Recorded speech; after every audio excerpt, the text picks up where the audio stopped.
ফেতরা কি সরদার মন্ডলের কাছে জমা করতে হবে? ফেতরা কি সরদার বা মন্ডল মাতবুর কাছে জমা করতে হবে?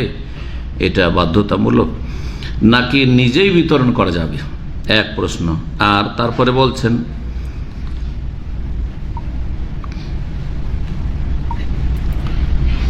জি, প্রশ্নটি আবার বলি। প্রশ্ন করছেন যে ফেতরা কি সরদার মন্ডলের কাছে জমা করতে হবে নাকি নিজেই বিতরণ করা যাবে? এক। দুই নম্বর হচ্ছে, আর ফিতরা গরিবদেরকে ঈদের আগেই দিতে হবে নাকি পরে দিলেও চলবে? আমাদের সমাজের সরদাররা ঈদের পরে বিতরণ করে, তা কি ঠিক? জি। আপনাদের কি করে? জমা করে হয়তো ঈদের আগে, অনেকে তো ঈদের পরেও জমা করে, আর বিতরণটা ঈদের পরেই করে। ঈদের আগে বিতরণ খুব কমই মনে হয়, তাই না? জি, এটা একটা ইসলাম বিরোধী আমল চলে আসছে, হাদিস বিরোধী আমল চলে আসছে, রাসূলুল্লাহ সাল্লাল্লাহু আলাইহি ওয়াসাল্লাম আদর্শ বিরোধী আমল চলে আসছে। আল্লাহ হেদায়েত দান করেন, সংশোধনের তৌফিক দান করেন। নবী করিম সাল্লাল্লাহু আলাইহি ওয়াসাল্লাম কি বলেছেন ফিতরা সম্পর্কে? আগে শোনেন একটি হাদিস। ফিতরা আলোচনাতে বলেছি যে ফিতরার উদ্দেশ্য, একটি গুরুত্বপূর্ণ উদ্দেশ্য হচ্ছে তওমাতুল লিল মাসাকিন।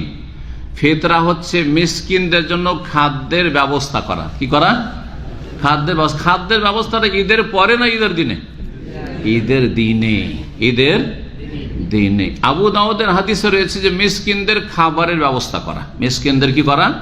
খাবার ব্যবস্থা করা। আর সাধারণত খাবারের ব্যবস্থা এই সময়ে, সারা বছরের জন্য তো যাকাত আছে, সারা বছরের জন্য তো দান সাদকা আছেই, কিন্তু এই সময়ে বিশেষ একটি সাদাকা, বিশেষ একটি যাকাত, যেটির নাম যাকাতুল ফিতর, সেটা ঈদের দিনে গরিব মিসকিনদেরকে সচ্ছল করে দেওয়ার জন্য, সুখী করে দেওয়ার জন্য, যাতে করে গরিব মিসকিনকে ঈদের দিনে টেনশনে না পড়তে হয় যে কোথায় কাজ পাবো, কোথায় বেরোবো, ছেলে মেয়ের সাথে ঈদ করতে পাবো না, আমাদেরকে রুজি রোজগারের জন্য দৌড় দিতে হবে, ঠিক কিনা? সেই জন্য ঈদের দিনে, ঈদের আগে তাদের ঘরে খাবার পৌঁছাতে হবে। জি, এই যে কথাটি বললাম, ব্যাখ্যাটি এইটাই যে ঠিক, এর ভিন্ন ভুল। এর জন্য বাইহাকিতে একটি রিওয়ায়াত আছে, শুনে আপনাদেরকে। নবী সাল্লাল্লাহু আলাইহি ওয়াসাল্লাম বলেছেন, আগনুহুম ফি হাযাল ইয়াউমে, এই দিনে গরিব দুঃখীদেরকে অভাব মুক্ত করে দাও, সচ্ছল করে দাও, তাদেরকে অভাবী রাখিও না।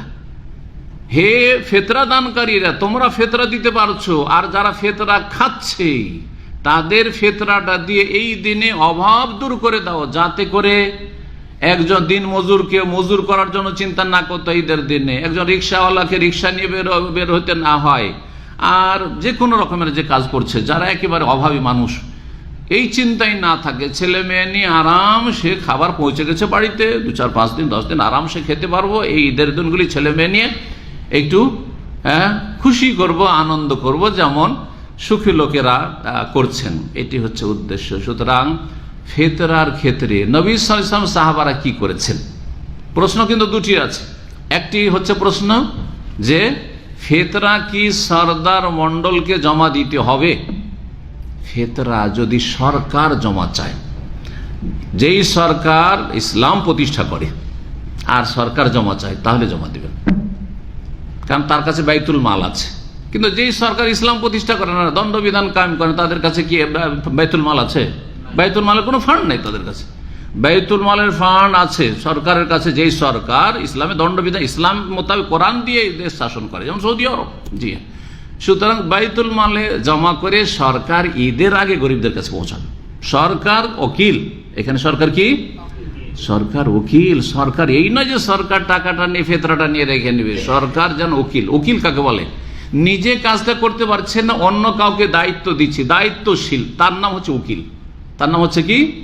উকিল। তো সরদারকে দেবেন, মন্ডলকে দেবেন, তার আগে শোনেন, যদি সরকার চায় তাহলে সরকারকে দিতে হবে, কারণ সরকারের বৈধ কাজ আনুগত্য করতে হবে, যে আমরা একসাথে যে দেশের গরিবদেরকে বিতরণ করব, কিন্তু সেই বিতরণটা কখন হইতে হবে? ঈদের আগে হইতে হবে। সরকার যদি না হয় তাহলে গ্রামে জমা করতে হবে, গ্রামের একটা জামাত থাকতে হবে, আর জামাতের মন্ডল সরদার কাছে জমা করতে হবে। এটা আমাদের দেশীয় তরিকা, এটা শরীয়তি তরিকা নয়। এটা দেশীয় তরিকা, শরীয়তি তরিকা নয়। ভালো করে শোনেন। জি, এখন দেশীয় তরিকা তো জায়েজ কিনা, এটা শুরু হয়েছে হয়তো ইংরেজ আমলে শুরু হয়েছে, এই সরদারি তরিকা আমাদের দেশের এটা ইংরেজ আমলে শুরু হয়েছে, তার আগে ছিল না, কারণ মোগল আমলের প্রয়োজনই ছিল না, করেনি, এগুলো ছিল না। তো যাই হোক, যখন এটা শুরু করেছে যে একটা গঠনমূলক কাজের জন্য গ্রামে একজন সর্দার থাকবে, একজন মন্ডল মাতবর থাকবে, আর তাদের কাছে ফেতরা আর চামড়া জমা হবে আর বিতরণ হবে, তাহলে সেটা যথাসময় বিতরণ হইতে হবে। এই ক্ষেত্রে বলবো যে সর্দারের কাছে ফেতরা জমা করা ওয়াজিব নয়, জায়েজ। কি ওয়াজিব নয়, সুন্নাত নয়, জায়েজ। যদি আমানতদার হয় যে আমানতের সাথে আমার ফেতরাটা ঈদের আগে বিতরণ করবে তাই। কিন্তু সাধারণত দেখা যাচ্ছে আমানতদার পাওয়া মুশকিল, এক। দুই নম্বর কথা, আমানতদার যদি হয় তো ঈদের পরে করবে, তাতে আমার ফেতরা কি করে হবে? আমার ঈদের আগে ফেতরা দিতে হবে, তাহলে ফেতরা হবে। হ্যাঁ, ফেতরা সরাসরি দিলেও ঈদের আগে দিতে হবে, আর ওকিলকে দিল, ওকিল যেন ঈদের আগে বিতরণ করে, এটাও শোনেন। কারণ হাদিসে এর আগে আলোচনা করেছি, মান আদ্দাহ কাবলা সালাহ, ফেতরা যদি আদায় করে, আদায় কখন হইল? যখন ফকিরকে পৌঁছালেন, মিসকিনকে পৌঁছালেন, দরিদ্রের ঘরে পৌঁছে, তখন আদায় হইল। ফেতরা যে আদায় করলো ঈদের আগে, তাহলে সেটা ফেতরা আদায় হলো। ওমান আদ্দাহ বাদা সালাহ, আর যদি ঈদের পরে ফেতরা দেওয়া হয়, সেই সর্দার ঈদের পরে ফেতরা বিতরণ করছে, ফাহিয়া সাদাকা তো মিনা সাদাকা, সে ওকিল বিতরণ করলো না, তাহলে সেটা সাধারণ সাদকা, দান খায়রাত হয়ে গেল, সেইটা আর কি থাকলো না? ফেতরা আদায় হলো না। সুতরাং এটা মোটেই জায়েজ নয়। তাহলে আবার বলছি, সর্দারের কাছে ফেতরা জমা করা জায়েজ, সুন্নত না, ওয়াজিব নয়। আর সর্দারের কাছে জমা করলে সর্দার ঈদের আগেই, মন্ডল ঈদের আগেই বিতরণ করবে, আমানতের সাথে, ঈদের পরে নয়। যে কোনো ব্যক্তি আমার কাছে যদি জমা করেন, তাহলে আমার ফরজ হচ্ছে ঈদের আগে আপনাদের ফেতরা করে আমি বিতরণ করবো। আর এখন নিয়ে কালেকশন করে নিলাম আর রেখে নিলাম, আর ঈদের পরে 5 দিন পরে আমার ইসলামিক সেন্টার খুললো, তখন বিতরণ করছি, এটা আমার জন্য হারাম, এটা আমার জন্য হারাম, জায়েজ না। আমাকে তাহলে এক্ষুনি ব্যবস্থা করতে হবে যে আগামীকালকে আপনাদের ঈদের আগে আগে যাতে করে ফকির মিসকিনদের ঘরে ঘরে আপনাদের ফেতরাগুলি পৌঁছে যায়। আশা করি বুঝতে পারছেন, কথা বোঝা গেছে না? তাহলে মাসলা দুটো হয়ে গেল। অনেকে সংশয় এবং একটি পত্রিকাতে ভুল ফতোয়া দিয়েছে, সেজন্য সতর্ক করাও জরুরি মনে করছি। সেটা কি জানেন? ফতোয়া দিচ্ছে যে আবু হুরায়রাকে যে পাহারায় লাগিয়েছিলেন ফেতরার, তো ফেতরায় পাহারা দিচ্ছেন আবু হুরায়রা, তার মানে ঈদের পরও ফেতরা জমা হয়ে আছে আর আবু হুরায়রা পাহারা দিচ্ছেন। ওই হাদিসে কি আছে ঈদের পরে পাহারা দিয়েছেন, নাকি ঈদের 2-3 দিন আগে থেকে ফেতরা জমা হয়ে যেত? নবী সাল্লাল্লাহু আলাইহি ওয়াসাল্লাম মসজিদ নববীতে 2-3 দিন আগে থেকে জমা, 2 দিন আগে থেকে পাহারা দিচ্ছেন। তো কোথা থেকে আপনি নিজের পক্ষ থেকে ফতোয়া দিতে বানিয়ে ফেললেন যে আবু হুরায়রা যেহেতু ওই যে পাহারা দিচ্ছিলেন, আর ওই যে চুরি করতে এসেছিল, জিন চুরি করতে এসেছিল, সেটা ঈদের পরে ছিল? কোথায় লেখা আছে ঈদের পরে ছিল? সুতরাং এইরকম কাল্পনিক ব্যাখ্যা করা আর মন গড়া ব্যাখ্যা করা চলবে না। যেইভাবে নবী সাল্লাল্লাহু আলাইহি সাল্লামের আর সাহাবায়ে কেরামদের ফিতরা দেওয়ার তরিকা ছিল, সেইভাবে ফিতরা দিতে হবে। আজ পর্যন্ত পরম্পরা সৌদি আরবে চলে আসছে নিজের ফিতরা নিজের দেওয়া। সৌদি আরব ইসলামিক সরকার, তারপর সরকার ফিতরা নেয় না, নিচে নিজের ফিতরা সবাই, সৌদিরাও দিচ্ছে আর বিদেশিরাও দিচ্ছে, নিজের ফিতরা নিজে দিচ্ছে।